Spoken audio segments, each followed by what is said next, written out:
अगर मैं आपसे कहूं कि आपको जिस सिस्टम पे सबसे ज्यादा भरोसा है, सबसे ज्यादा गर्व है, वही सिस्टम आपके खिलाफ बहुत ज्यादा काम करता है। सोचिए, आप वोट डालते हैं, आप भरोसा करते हैं, लेकिन सत्ता में बैठे हुए वही लोग आपको भूल जाते हैं। कभी सोचा है गरीब हमेशा गरीब क्यों होता है और अमीर हमेशा अमीर क्यों होता है? और भ्रष्ट नेता कभी भी गरीब नहीं रहता, उसके पास पैसे रहते ही रहते हैं। ऐसा क्यों? हर चुनाव में नए वादे लेकिन जिंदगी वही पुरानी। आज मैं किसी नेता के बारे में नहीं बोलूंगा, आज मैं आपको वो सच दिखाऊंगा जो कि पॉलिटिक्स सिस्टम कभी टीवी पर नहीं दिखाया जाता। और ये वीडियो आखिरी तक देखना, क्योंकि लास्ट वाला सवाल सीधा आपसे होगा। आखिर ये पॉलिटिक्स सिस्टम कैसे काम करता है और इसका मतलब क्या है? किताबों में लिखा है जनता के लिए शासन, मगर ये असल में politics equal to power plus money. जिसके पास पैसा होगा, पावर होगा, वही पॉलिटिक्स में होगा। चुनाव से पहले नेता जनता के पीछे भागता है, उससे वोट मांगता है, और वही जीतने के बाद जनता उसके पीछे भागती है, उससे अपनी मदद मांगती है, लेकिन हर एक दरवाजा बंद होते हैं, फाइलें ऐसे ही खुली होती हैं। ये सिस्टम ऐसे ही बनाया गया कि आप सिर्फ वोट डाल सकते हैं, फैसले नहीं ले सकते। आखिर इन नेताओं के पास इतना पैसा कहां से आता है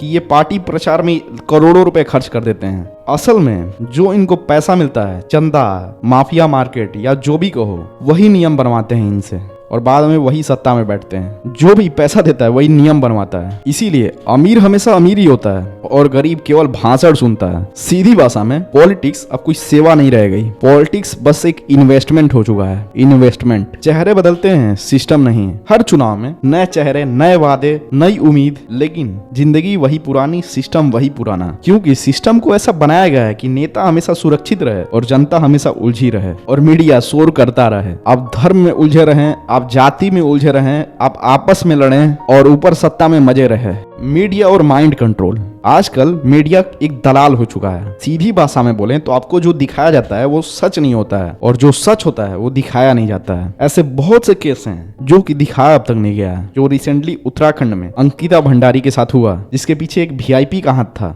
मैं हरिद्वार से आई हूँ, भाजपा से मंडल अध्यक्ष हूँ। ऐसी भाजपा को, ऐसी गंदी भाजपा को, जिसने आज हमें रुला दिया। हमारी पहाड़ की बेटी, 19 साल की बेटी के साथ ऐसा बलात्कार किया और फिर उसे धक्का दे दिया। मगर इन दरिंदों को पता नहीं था कि पहाड़ की देवी देवता भी होते हैं। आप देख सकते हो उसको कितना बचाया जा रहा है, और जो उसके खिलाफ बोल रहा है उस पर एक्शन लिया। 24 घंटे की ड्यूटी तुम भी कर लो, हम भी कर ले, क्योंकि लौंडे मोंडे हमारे बेरोजगार, घर हमारा है नहीं, बच्चियों को हमारे तुमने खाई दिया। आराम से बैठेंगे, हमें कोई जल्दी नहीं है।